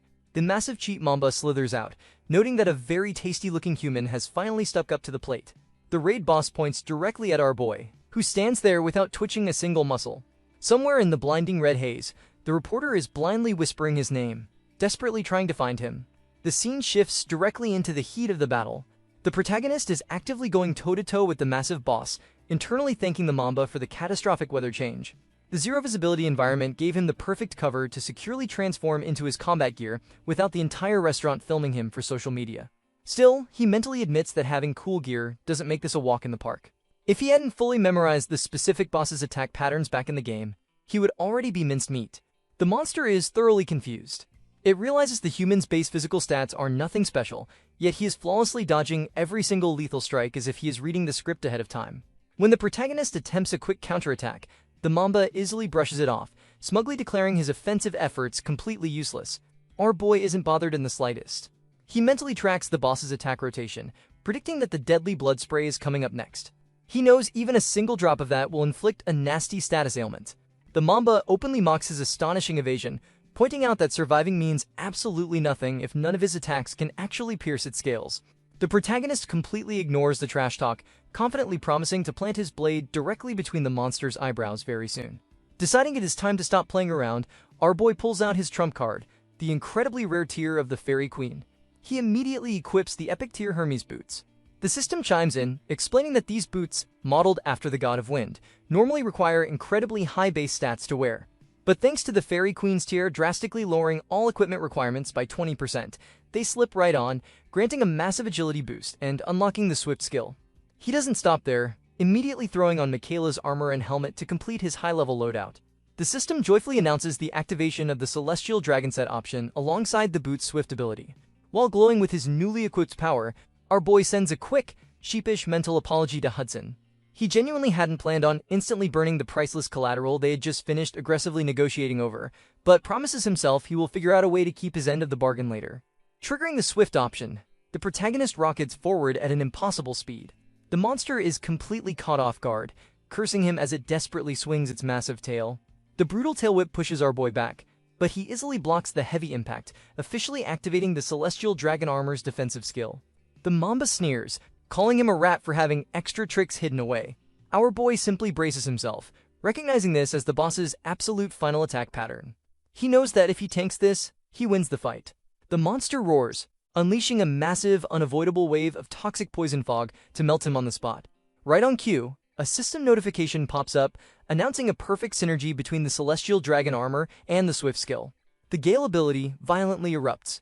A massive, hurricane-force wind blasts through the restaurant, completely shredding the Mamba's lethal poison fog into absolute nothingness. The monster is utterly baffled, staring in sheer disbelief as its ultimate attack gets casually blown away by a localized tornado. The narration smoothly explains the cheat Mamba's fatal design flaw. Its attack rotation strictly consists of 4 moves: a dodge, a blood spray, a needle attack, and finally, the poison fog. After burning through all 4, the boss is temporarily forced into a confused, stunned state where it cannot move a single muscle before the cycle resets with doubled strength. Our boy knows this is his one and only window.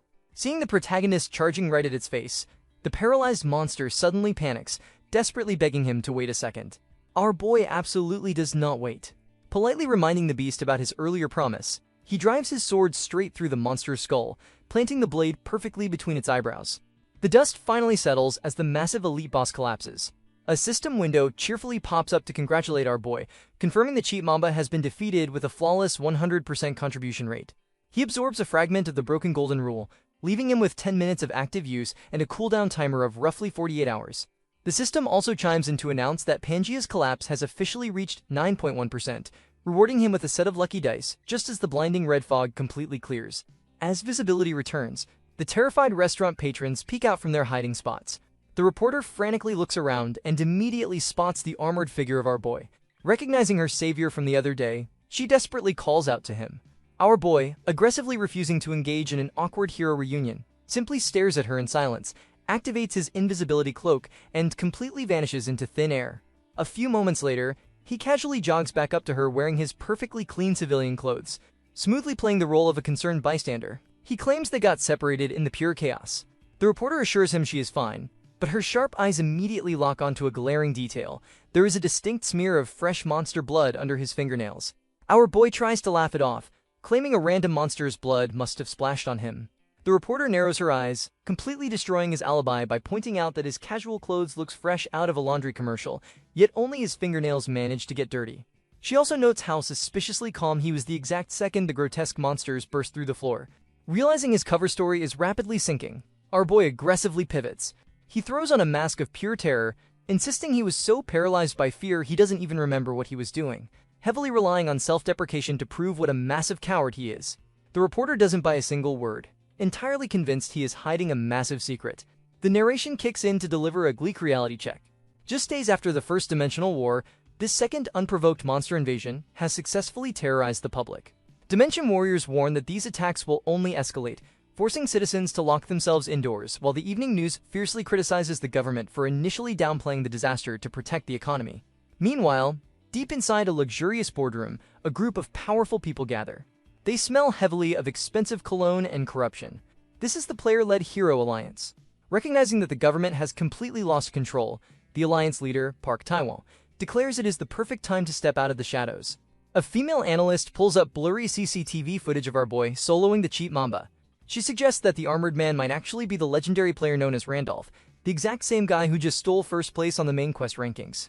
A skeptic at the table argues that a fresh level 5 player couldn't possibly equip Epitier Hermes boots. Taiwo easily dismisses the level cap issue, assuming a high-tier talisman was used.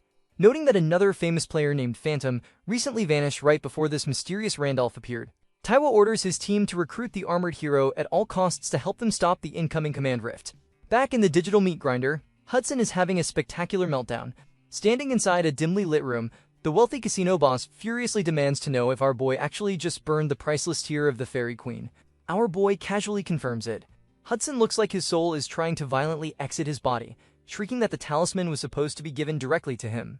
Our boy completely gaslights him, smoothly clarifying that he promised to help him achieve his goals, not strictly hand over the artifact. Internally, the protagonist sweats, knowing he absolutely cannot admit he panic-burned a 1,000,000 gold item just to sweat a giant snake in the real world. He puts on his best poker face and tells Hudson he simply destroyed the item to cure him of false hope. Hudson is practically in tears, asking how he can possibly trust the protagonist now. Our boy just grins, promising to give him a very violent reason to believe. The scene immediately drops the trio right into the absolute worst place imaginable, the filthy underground sewers of Arcana. Hudson is trembling behind the Snake Princess, furious that they are wandering around a disgusting dungeon. Our boy explains they need to set a fast travel waypoint using his epic tier teleport book.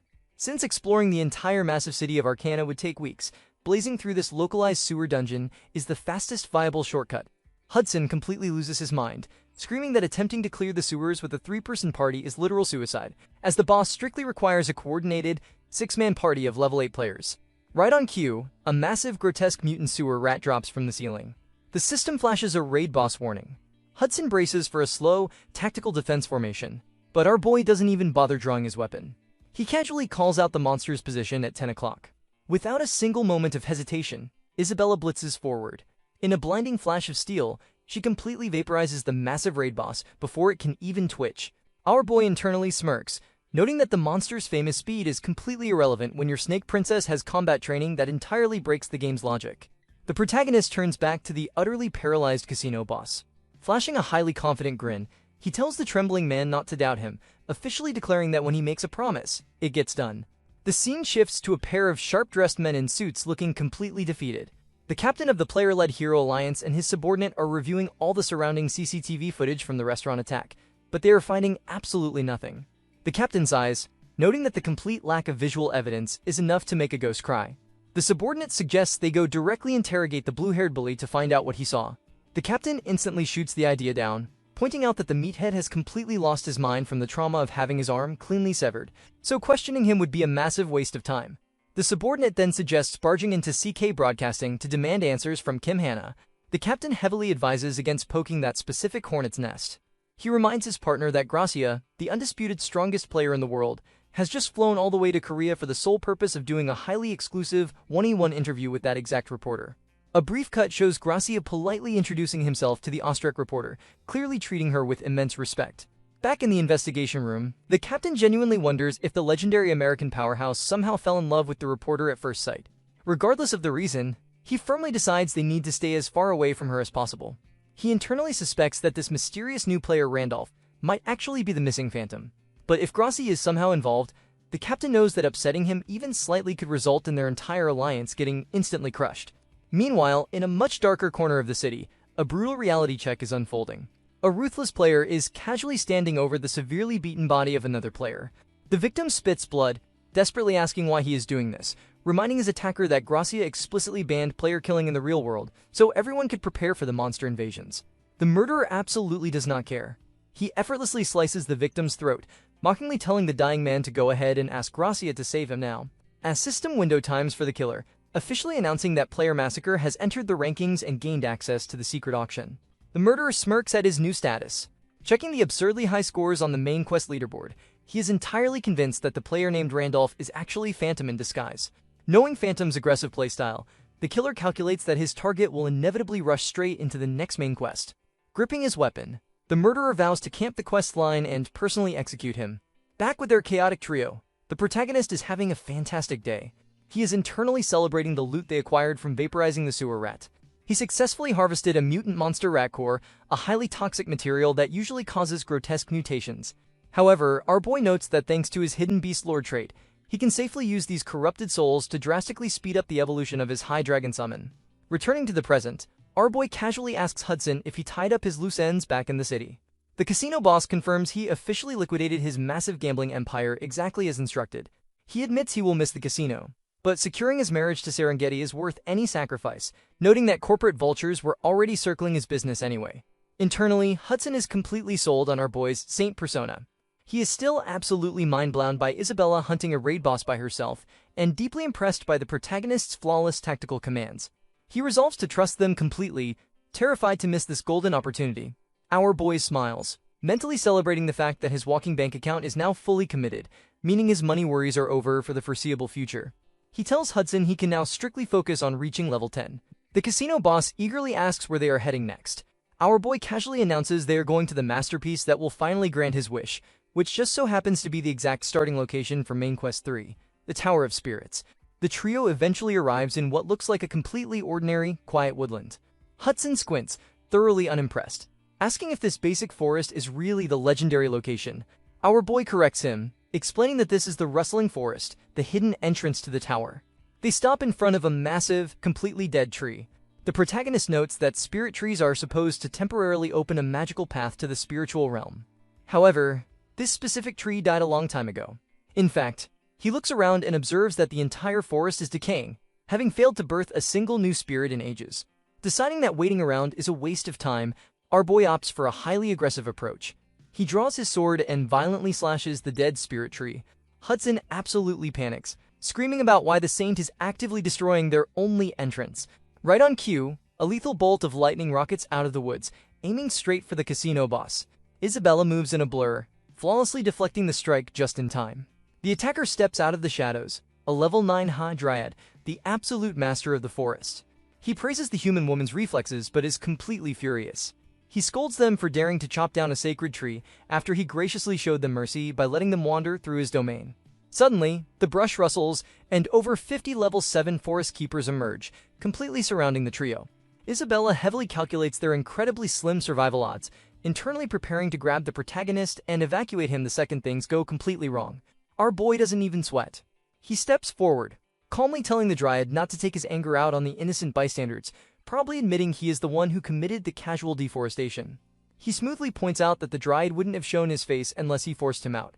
The Forest Master calls him clinically insane and prepares to order the execution. Holding his ground, our boy asks if the Dryad is really just going to sit back and watch his entire forest rot into dust. Flashing a confident smile, he offers a massive trade. If the Dryad opens the gate to the Tower of Spirits, Our boy will personally revive the dying woodland by gifting it with fresh spirits.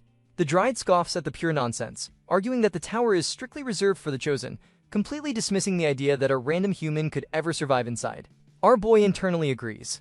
Normally, entering the tower requires a ridiculous laundry list of specific talents, endless quest chains, and sheer dumb luck to beat the impossible odds. But that logic only applies if he were an ordinary character. Dropping the polite act, the protagonist forcefully tells the Dryad to shut up and open the gate. He instantly activates his hidden trait through its nature affinity. Bathed in a massive calming green aura that immediately resonates with the dying woods, our boy firmly declares that he will take full responsibility for saving the forest. The angry mob of forest keepers is out for blood, screaming for the intruders to be immediately destroyed for harming the sacred wood. Isabella tenses up, calculating her escape routes, but the level 9 high Dryad abruptly raises his hand, instantly silencing the entire forest. He marches right up to the protagonist, sternly demanding that he honor his insane promise. Our boy flashes a highly confident smile, swearing he always keeps his word and will absolutely bring spirits back to the dead woods. The Dryad openly admits he fully expects the human to fail, casually noting it won't be too late to brutally murder him after he screws up. He orders the trio to follow him, leading them deep into the dying woods until they reach a massive ancient rock known as the Spirit's Corpse. The Dryad explains this stone is the literal key to the tower's gate. He delivers a grim ultimatum. If the protagonist succeeds, he will receive a fitting reward, but if he fails, he will immediately be converted into premium fertilizer for the trees. The system officially chimes in, assigning a subquest titled Return Spirit to the Forest. The failure conditions include a massive 30-point honor penalty and a full-scale battle with the forest. Our boy internally chuckles, noting how wonderfully grandiose that failure state sounds. The Dryad tells them to brace themselves and activates the portal, blinding the entire area in a massive flash of white light. When the light fades, Hudson looks around blindly, thoroughly confused, and asks if they are finally inside the tower. Our boy corrects the panicked casino boss, explaining they are currently just in the waiting room and must formally receive permission to enter the actual dungeon. Right on cue, an adorable little floating spirit, basically a tiny glowing ball with big eyes and a helmet, pops into view. Hudson's capitalist brain immediately activates, asking if they should capture it. Our boy quickly shuts down the poacher instincts, cooing over how cute the little guy is. The tiny spirit senses the protagonist Strude's nature affinity, pulsing from his hidden trait, and formally grants him permission to climb. It then sidles Hudson and Isabella, asking the protagonist if these companions are truly people he can trust with his life. Our boy gives a highly non-committal shrug and says he supposes they are. Satisfied, the spirit grants them entry but drops a massive catch. They must each pass through the tower's gates entirely alone. Isabella confidently promises to be right back, while Hudson completely loses his mind as his body physically begins to dematerialize into light. The spirit casually mentions that time flows differently inside the tower compared to reality, so they should climb without worrying about the outside world. With his party gone, the system recommends climbing the basic towers, but our boy finds himself standing in front of a massive, imposing violet door that literally has a face and two giant arms holding itself shut. The narration smoothly explains the mechanics of the Tower of Spirits. Every climber is assigned a specific gate based on their elemental affinity. Isabella naturally got the Gate of Wind, while Hudson was sent to the Gate of Water, with each gate presenting trials perfectly tailored to the climber. However, our boy has absolutely no idea what he is looking at. He realizes that since he created his current character, Randolph, with an affinity for literally every single element, the system doesn't know what to do with him. The face on the massive door slowly opens its eyes, thoroughly amazed by his existence. It notes that he possesses entirely conflicting elements, like water and fire, light and darkness, somehow perfectly unified by the all-encompassing void element. The door decides that void is too simple a term, officially branding it the Gate of Chaos. It warns the protagonist that this specific gate has never been opened in the history of the world, and if he is consumed by the chaos inside, he will never return. Undeterred, our boy steps through the heavy doors and enters a long dark corridor. He reflects on his 5-year, daily obsession with Pangea. He knows more about this brutal world than any other living player, yet the game constantly throws completely unknown, insanely difficult mysteries at him. He breaks into a genuine smile, admitting that this exact thrill is exactly why he absolutely loves this nightmare of a game. Since the Gate of Chaos is opening for the very first time, he confidently declares he will be the absolute first to clear it. His confident monologue is brutally interrupted when a man with long white hair and a black cloak slowly turns to face him. Our boy's heart practically stops. It is Wilhelm. His own maxed out, rank 1 original character is standing right in front of him. Before he can even process why the game's ultimate hero is appearing as a trial, Wilhelm violently launches forward with a lethal attack. Our boy barely manages to dodge the strike, his life flashing before his eyes. He internally screams in pure panic, realizing he has to fight the literal strongest being in existence. Sweating profusely, he mentally curses Pangea, thoroughly convinced this trash game is explicitly designed to be completely impossible to clear. Despite taking a direct hit from the absolute strongest character in the game's history, our boy quickly notices a glaring mechanical flaw in the trial. The fake Wilhelm's blade lands a solid strike on his arm, but instead of cleanly amputating the limb, it merely dents his armor. The protagonist's gamer brain immediately does the math. The trial perfectly copied Wilhelm's outer appearance and terrifying skills, but heavily nerfed his base stats to match our boy's current level. With the fear of instant death completely removed, the protagonist goes on the offensive. A flurry of system windows confirms the activation of his full gear set, perfectly syncing his celestial dragon armor with his Hermes boots to trigger the gale synergy. Massive wings of wind erupt from his back, completely catching the fake Wilhelm off guard as our boy physically shoves the legendary hero backward. The illusion tries to regain control, easily dodging a counterattack while arrogantly asking if the protagonist is foolishly chasing past glory. Our boy does not even dignify the philosophical trash talk with a real answer, calling the illusion a cheap knockoff. He grabs the fake Wilhelm by the skull and cleanly rips his head off. Taking a quick breather, he downs an expensive HP potion, mentally sending a massive thank you note to Hudson's wallet for funding his extreme hoarding habits. However, his relief is incredibly short-lived. The shadows in the corridor begin to twist, and an entire army of fake Wilhelms materializes from the darkness. Our boy swallows hard, suddenly realizing that if he hadn't brought a literal mountain of healing items, he would be checking out of this life permanently. The scene briefly shifts to the real world. Inside a polished broadcasting building, the legendary hero Gracia formally wraps up his exclusive interview, and the reporter respectfully thanks him for traveling all the way to Korea. Gracia waves off the pleasantries, smoothly shifting gears to his actual agenda. He tells her that now that the official cameras are off, he has a highly personal, off-the-record question regarding the mysterious man she wrote about in her recent article. Leaning forward with intense focus, the absolute strongest player in reality demands she tell him every single microscopic detail about her savior, without leaving out a single breath. Back in the digital meat grinder, our boy is looking like a chewed-up dog toy. He has officially slaughtered his way through at least 100 Wilhelm clones, burning through his entire potion supply in the process.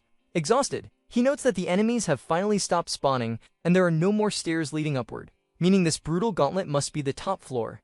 He assumes he has finally cleared the dungeon, but a shadowy chaos spirit abruptly materializes in the room. It stares at the heavily bruised druid in pure amusement, mocking him for thinking the trial is over.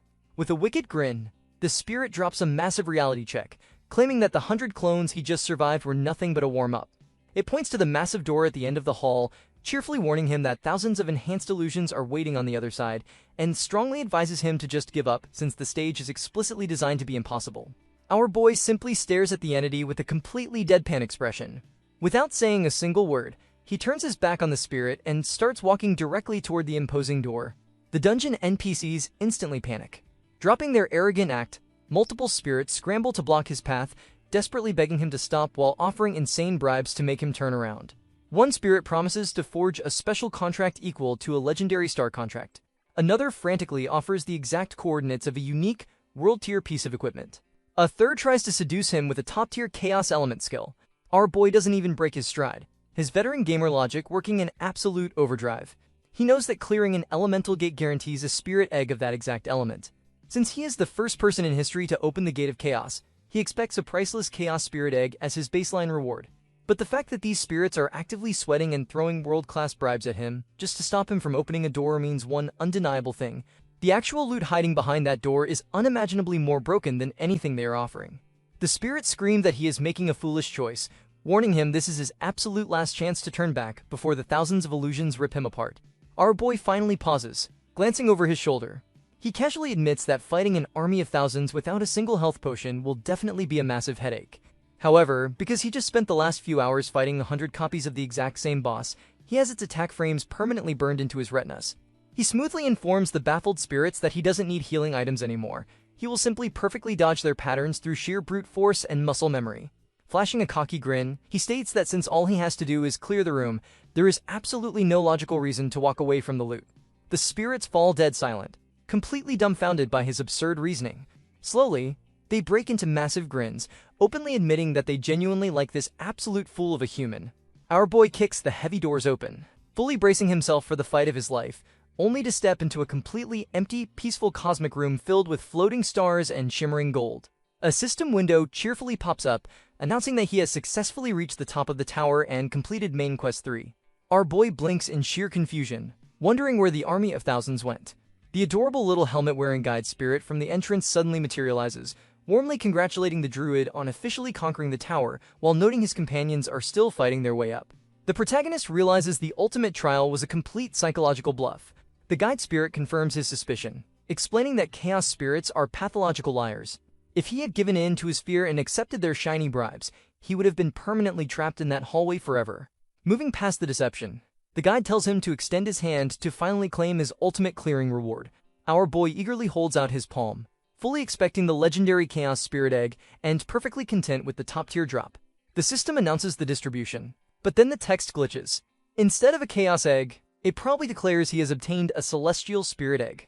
Our boy stares down at his hand, completely derailed. Instead of a dark, chaotic artifact, he is holding an egg made of pristine white feathers, radiating a blinding, holy golden aura. The absolute veteran of Pangea is left standing in the cosmic room, staring at the egg in pure bewilderment, asking the empty air what on earth he is actually holding. A flurry of system windows suddenly pops up, completely derailing the protagonist's confusion. The system identifies the glowing item as a heavenly spirit egg, a legendary artifact said to exist at the very edge of light and darkness. The description explicitly states that only a true celestial can even see or hatch this egg. Our boy's veteran gamer brain starts working in overdrive. He knows celestials are the mythical race from the heavenly realm, and obtaining this egg mathematically implies the system now classifies him as one of them. He wonders if this broken reward is directly linked to his mysterious heavenly hidden trait. Hoping for a quick lore dump, he asks the adorable guide spirit if it knows anything about the glowing feather egg. The tiny spirit admits its knowledge is pretty limited, but casually drops a massive bombshell. The literal Spirit King is currently showing extreme interest in that exact egg. Our boy practically chokes on the air. He knows the Spirit Kings are among the absolute strongest creator beings in all of Pangea. If an entity of that magnitude is staring at his loot, the egg's value is genuinely incomprehensible. Deciding to figure it out after hatching it, he safely stores the artifact in his inventory. The system then officially announces his completion of Main Quest 3. By becoming the first person in history to conquer the Chaos Tower, he absolutely shatters the maximum point limit, racking up a massive 240 points. But the rewards do not stop there. A cascading waterfall of notifications floods his vision as an entire VIP lounge of cosmic entities decides to tip their favorite streamer. The Constellation of Fortune, the Constellation of Adventure, and the mysterious entities of the 100 Stars Temple all announce their immense satisfaction with his unprecedented trial run. Because these powerful beings love a good, dramatic story, they collectively interfere with the system to excessively increase his final reward, allowing him to choose 2 legendary prizes out of 20. Our boy can only smile, thoroughly amazed that the payout has completely exceeded his wildest gamer imaginations. A short while later, the party officially reunites outside the tower. Isabella emerges victorious with a wind spirit egg, while Hudson proudly secures a water spirit egg. Because the drop rates are slightly random, Isabella actually managed to score 2 eggs. Being the absolute MVP, she immediately hands her spare egg over to the Dryads, fulfilling our boy's promise to revive their dying forest. In a display of profound gratitude, the Dryads present Isabella with their finest treasure, a 1,000-year-old mandragora root that has absorbed the pure vitality of the woods. However, the legendary elixir is a literal mountain of ugliness that looks like a deformed, screaming root. Isabella stares at the gift, her face twisting into a hilarious mask of pure disgust and utter confusion. Our boy simply chuckles, noting that choking down the terrible plant will undoubtedly make his snake princess even stronger. The system formally grants him the title of Dryad's friend and registers a new fast travel waypoint, helpfully tipping him off that Dryads will never betray a friend's trust, provided he doesn't accidentally commit arson in their forest. Checking the freshly updated Hall of Fame rankings, the protagonist is thrilled to see his alias, Randolph, firmly sitting in first place, comfortably bumping the legendary Gracia down to second. Because he broke the point ceiling, his Guardian Wall officially upgrades to level 11. This provides a massive quality of life boost. His logged-out real-world body is now protected from low-level attacks for 30 seconds, and his in-game body is equally shielded when he logs off. Our boy mentally sighs in pure relief, sweating slightly at how vulnerable his physical body actually was this entire time. Hudson abruptly interrupts the stat checking to profusely thank the protagonist, his eyes shining with pure capitalist ambition. He eagerly announces his plan to buy a premium spirit incubator the second they get back, knowing the spirit's power will easily carry him to level 10. Before they can head home, Isabella mentions there is a specific place she wants to visit first. Hudson, fully converted to the cult of Randolph, blindly agrees to follow them anywhere. The trio uses the waypoint to drop right into the Knight's Garden territory, a region formerly ruled by Marquis Waiter. The second Hudson realizes where they are, he completely loses his mind. He starts trembling and pacing, terrified because this is Serengeti's hometown and he is nowhere near worthy or wealthy enough to officially propose to her yet. Our boy heavily rolls his eyes, telling the casino boss to stop hyperventilating because they are not here to buy a wedding ring. He simply needs to ask Serengeti a specific question. However, as they walk through the streets, our boy's confidence wavers. The city is an absolute mess. He spots numerous beggars, shattered windows, and a heavy atmosphere of pure misery. They eventually arrive at a massive memorial stone located in the center of the town. Isabella solemnly points to the 500 names carved into the rock, asking if he recognizes any of them. The protagonist admits he doesn't know their names, but he knows exactly how they died. They were the 500 loyal knights who followed his original character, Wilhelm, on the doomed Grand Expedition. A heavy wave of guilt washes over him. Back when this was just a game, he treated their deaths as simple, dramatic background lore. But now, he has to stand there and watch a grieving mother desperately clinging to the stone, loudly cursing Wilhelm's name and begging the bastard to give her son back. The heavy mourning is violently interrupted by a representative of the Goddess Church loudly shaking down the grieving locals. The man demands a mandatory 50 gold donation from the visiting mourners to fund an emergency medical station. Hudson's business brain shorts out, bluntly pointing out that 50 gold is an entire month's salary for a normal civilian, making it an absurd extortion fee. The aggressive debt collector defends the shakedown, claiming that the highly respected priest Andrew explicitly ordered the collection. Our boy is completely thrown off by the name. He knows Priest Andrew's core game data explicitly programs him as a pure, devoted holy man who hands out honor-based quests. Seeing this previously wealthy city reduced to a slum with corrupt priests openly extorting the poor, our boy realizes something has gone horribly, structurally wrong with the game's original lore. The scene hard cuts to a luxurious mansion, revealing exactly where the city's leadership currently stands. Marquis Waiter, the noble ruler of the territory, is slumped at his desk looking like a completely irredeemable mess. He is aggressively drunk, surrounded by empty bottles. When his loyal butler gently begs him to stop drinking, the Marquis responds by violently hurling a glass bottle right at the servant's head, furiously screaming for more alcohol. Our boy decides it is time to speak with the man in charge, and politely demands an audience with Priest Andrew. The station worker awkwardly rubs his neck, claiming it is incredibly difficult since the waiting list for treatment is practically miles long. Our boy simply snaps his fingers at his personal walking bank account. Hudson steps right up and casually offers a 50,000 gold donation. The worker's jaw practically detaches from his skull. Smelling blood in the water, the casino boss leans in and whispers that he will double it to a cool 100,000 if they get to see the priest right this exact second. The worker's moral compass instantly shatters. Seeing nothing but a mountain of gold, he eagerly calls them his brothers and rushes them straight to the back room. Priest Andrew warmly welcomes his new favorite investors, inviting them to sit and nervously mentioning the astronomical donation. Our boy leans back, casually noting that since the church was happily shaking down grieving mothers for 50 gold, a standard bribe wouldn't be enough to skip the line. Andrew looks like a thoroughly kicked puppy. He bitterly admits he has absolutely no excuse for his greed, expressing deep shame. Our boy drops the hostility, genuinely asking how a major relief center in a historically wealthy city ended up this incredibly broke. Andrew sighs, spilling the tragic lore. He explains that Sister May, the grieving mother they saw outside, lost her only son in the legendary Grand Expedition. And she wasn't the only one. Countless talented knights from Knight's Garden were deeply inspired by the Night King, Wilhelm, and marched off to fight the Demon King alongside him, never to return. The city lost a massive chunk of its workforce and resources. However, Knight's Garden was rich enough that time would have eventually healed the economic damage. The real financial apocalypse started when the Lord's daughter, Lady Serengeti, finally returned from the doomed mission. Our boy stiffens as Andrew reveals that Serengeti came back missing both of her legs and trapped in a permanent, unexplainable coma. Marquis Waiter, desperate to save his only daughter, completely lost his mind.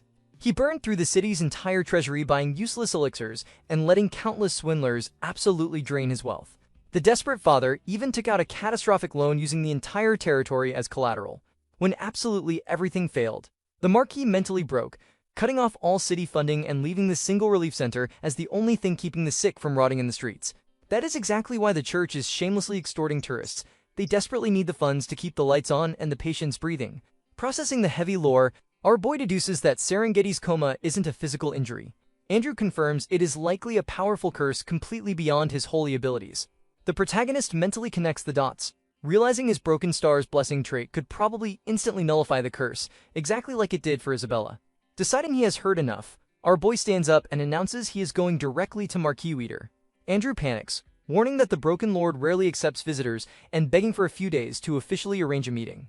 Our boy smirks, stating he doesn't have that kind of time, and besides, his massive donation is already doing the heavy lifting. Right on cue, a royal knight bursts into the room, announcing that the Lord urgently wishes to meet the extremely wealthy guest who just funded the clinic. Our boy chuckles at the sheer predictability of rich people, noting that showing up with briefcases full of cash gets you an instant invite. As he turns to leave, Andrew calls out, genuinely thanking him not for the money, but for helping Sister May earlier. Our boy flashes a warm smile and tells Andrew it is genuinely good to see him again. The priest is left standing there utterly bewildered by the deeply familiar farewell. The scene hard cuts to the Marquis' estate, where the Lord of Night's garden looks like a walking hangover. Waiter shakes his heavy head, assuming the young man sitting across from him is just a wandering merchant or a spoiled rich kid with too much allowance. He offers a slurred apology for the abrupt invitation. Our boy silently studies the ruined nobleman. He remembers when Waiter was a fiercely renowned knight across the continent. Back when our boy played as Wilhelm, he personally helped Serengeti become a transcendent powerhouse. In sheer gratitude, Waiter swore absolute, unbreakable loyalty to Wilhelm, building a reputation as a man who ruthlessly repaid grudges with steel and kindness with devotion. The protagonist wonders if the man's noble soul is as completely shattered as his current physical state. Waiter cuts to the chase, openly admitting his city as facing severe financial ruin and hoping to strike a mutually beneficial deal to extract more of the guest's gold. Our boy decides to skip the corporate dance. He looks the Marquis dead in the eye and bluntly declares that he will cure Serengeti. The Marquis freezes, then bursts into a bitter, manic laugh. He furiously mocks our boy, assuming he is just another opportunistic parasite trying to milk the famous rumor that the Lord will throw endless cash at anyone who mentions his daughter. Waiter angrily demands to know the price tag. 300,000? 400,000? The whole damn territory? Blaming his fist hard enough to rattle the heavy wooden table, the Lord screams that he has already been bled dry by swindlers. Utterly disgusted, he orders his royal knight to gouge out the scammer's eyes and throw him into the street. Our boy doesn't even flinch. He calmly states he doesn't want a single copper coin. He refuses to guarantee a miracle, but promises there is a genuine chance he can wake her up. Waiter narrows his bloodshot eyes, demanding to know why a total stranger would offer a priceless cure for absolutely free. Our boy leans forward, his voice dripping with absolute authority. He states that he is not doing a favor, he is repaying a massive debt. Watching the Marquis' confusion spike, the protagonist drops the ultimate bombshell. He boldly claims to be the official heir of the Night King, the sole successor to Wilhelm. He demands to be taken to Serengeti immediately to ask her a question, and in exchange, he will save the daughter who sacrificed everything for her master. Waiter breaks into a dark, mocking grin. He points out that the entire continent is currently crawling with delusional fools claiming to be Wilhelm's magical successor. Refusing to entertain the nonsense for another second, he orders his knights to execute our boy and slaughter his companions waiting outside. A heavily armored knight lunges forward with lethal intent. Our boy casually picks up his porcelain teacup and effortlessly intercepts the massive strike. With terrifying, casual strength, he shoves the knight backward, violently shattering the delicate cup directly against the man's steel breastplate. Unfazed by the absolute chaos he just caused, our boy stares down the stunned Marquis. He firmly demands that Waiter prepare the combat arena so he can physically beat the truth into them and prove once and for all that he is Wilhelm's true successor. Quick pause. If you're enjoying the story so far, please drop a like and subscribe to the channel. It really helps to make it worth to bring next parts. Done? Awesome, let's get back to it. The scene drops us straight into the combat arena. Up in the spectator stands, the casino boss turns to the Snake Princess, utterly bewildered as to how they went from visiting an extortionate medical clinic to a gladiatorial deathmatch in record time. Isabella calmly notes that the protagonist has always been wildly unpredictable, but even she has absolutely no idea how things escalated this quickly. Down on the dirt floor, our boy casually sizes up his opponent. He mentally notes that the royal knight is decked out in a full set of premium equipment, explicitly blessed by a high-ranking priest, meaning the man came completely prepared to commit murder.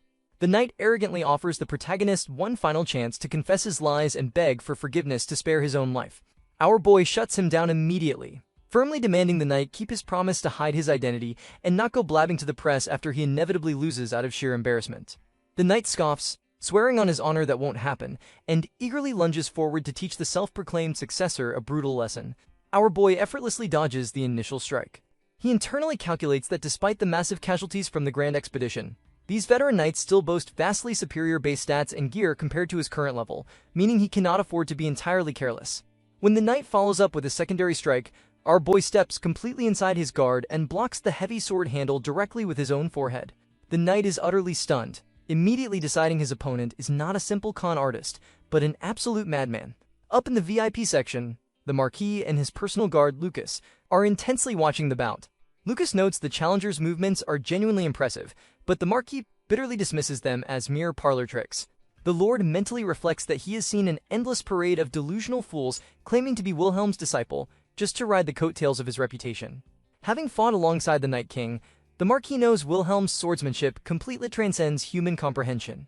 Unless the boy can flawlessly replicate even a microscopic fragment of that legendary technique, the Lord refuses to believe him. Back on the dirt, the Royal Knight generously admits the protagonist possesses real talent. He offers to ask the Lord for a full pardon if our boy simply surrenders and joins his personal command. Our boy bluntly points out that the knight is awfully cocky for a level 3 scrub hiding behind a full set of premium armor. The knight awkwardly defends himself, claiming the Lord ordered him to wear it, though he admits the massive gear advantage feels completely dishonorable.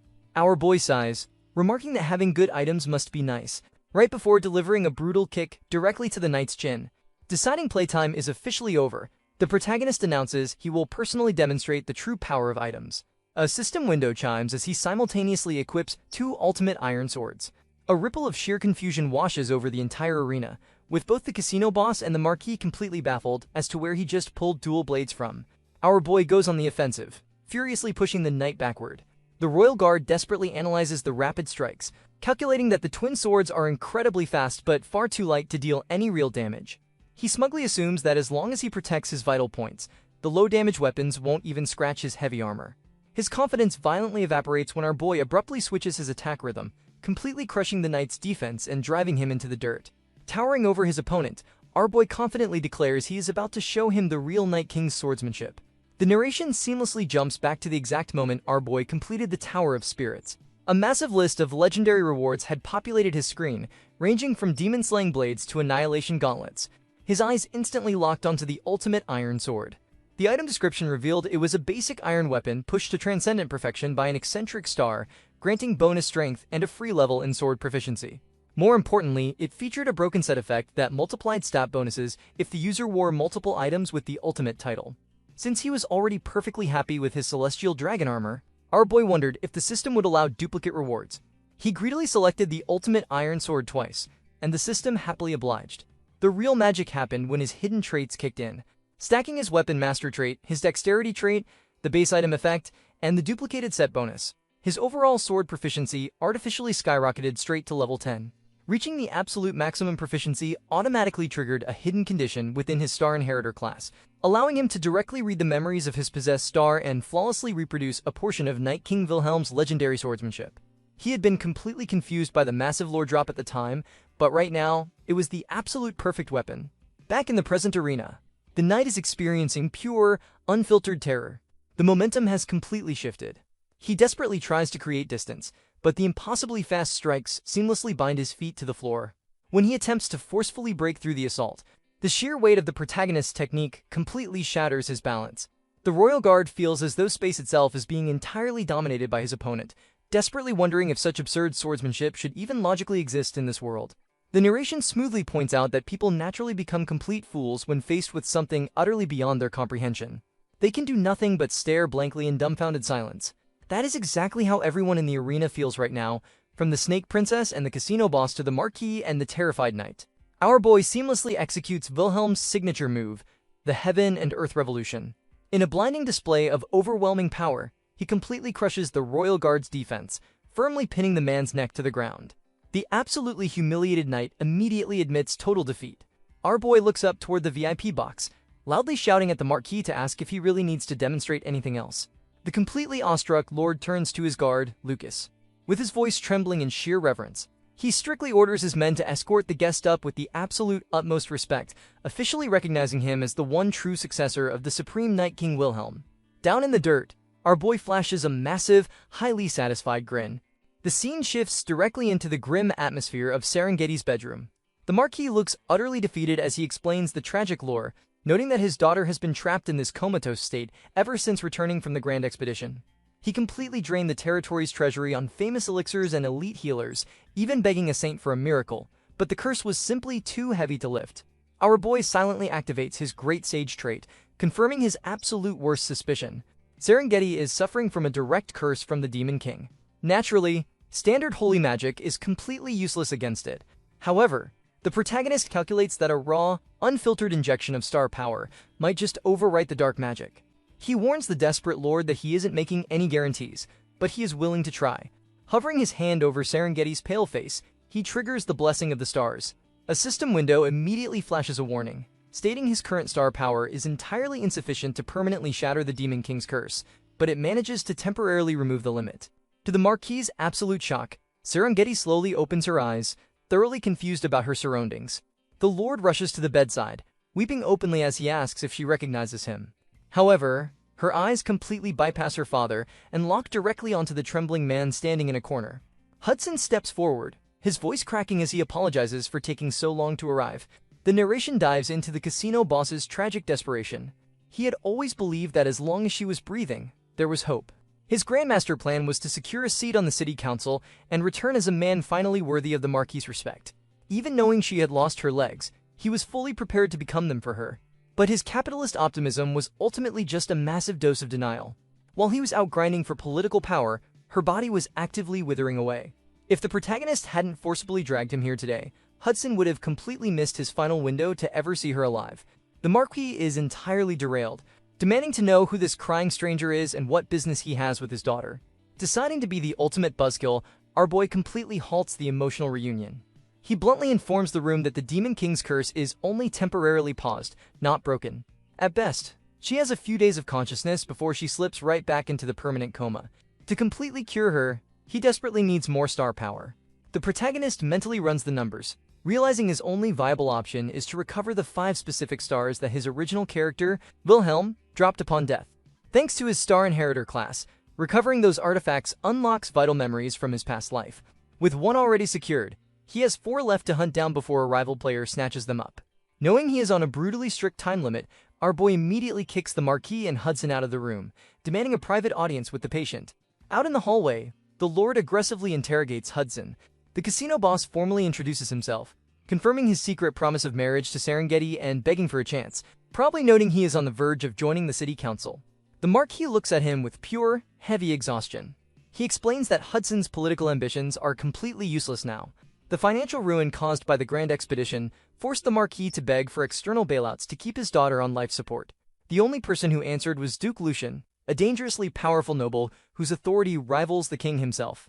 The Duke offered an astronomical loan to save the territory, but on one brutal condition: Serengeti must be handed over to him. The Marquis accepted the deal to save his city and ensure his daughter wouldn't be abandoned without medical care. He drops the ultimate hammer on the devastated casino boss, revealing that in exactly 1 month, Serengeti will be shipped off to house Lucian, firmly ordering Hudson to forget she ever existed. Meanwhile, back inside the bedroom, Serengeti demands to know who the strange man standing over her is. Our boy confidently introduces himself as the official successor to the Night King Wilhelm, claiming he came to deliver news of her master's final moments. Serengeti absolutely refuses to buy it, fiercely declaring that Wilhelm had no successor. Our boy mentally praises his loyal knight for not falling for cheap lies, then decides to drop a lormong to prove his identity. He recounts a hyper-specific memory from the exact day she received her star. She had been absolutely terrified that absorbing the cosmic power to become a transcendent would strip away her humanity, specifically fearing she would lose her deep love for Hudson. Serengeti is visibly shaken, knowing that highly classified emotional breakdown was a secret strictly between her and Wilhelm. Our boy flashes a nostalgic smile, reminding her exactly how he offered words of encouragement that day. His version of emotional support involved telling her to shut up and take the power, right before physically shoving her off a cliff. The narration smoothly explains the sheer absurdity of this memory. Back when he was just a gamer playing Pangea, that specific toxic interaction was literally just an automated emote triggered by pressing Control and a keyboard key. However, because his current Star Inheritor class unlocks the genuine memories of the star's previous owner upon reaching max sword proficiency, that simple keyboard macro has been retroactively burned into his brain as a highly vivid, hyper-realistic memory. To him, shoving her off a cliff feels like an actual lived experience. Serengeti realizes that this exact brand of borderline psychotic encouragement is so uniquely Wilhelm that it simply cannot be faked. Accepting the truth, she asks if his drastically changed appearance means he has officially become a sinner. He confirms it. The narration quickly defines sinners as players who possess new bodies while retaining their past memories, heavily warning that elite NPC executioners known as hunters specifically track them down to execute them on sight. Serengeti warns him to be careful. But our boy completely brushes off the danger. He leans in, his expression turning dead serious, and states he desperately needs to know what actually happened during his final moments. He vividly remembers driving his blade directly into the Demon King's core and watching the monster disintegrate. But right at the climax of the battle, time completely froze and he was violently slapped with the game over screen. He demands the absolute truth about his death from the only surviving witness. Looking up from her bed, the exhausted knight stares at the young man, her eyes blurring until she perfectly sees the imposing, legendary figure of Wilhelm standing in his place. The narration dives straight into the legendary lore of the Grand Demon World Expedition. Led by Wilhelm, an unprecedented force of 200,000 elite troops marched into the abyss, their morale soaring with the ambition of becoming ultimate heroes. Based on endless data collection, they executed a meticulous operation with absolutely zero margin for error. Everything was mathematically designed to be completely perfect. Reality, however, hit them like a catastrophic freight train. The scene shifts to the absolute, blood-soaked carnage of the battlefield. A poison priest uses his dying breath to offer holy blessings to the vanguard.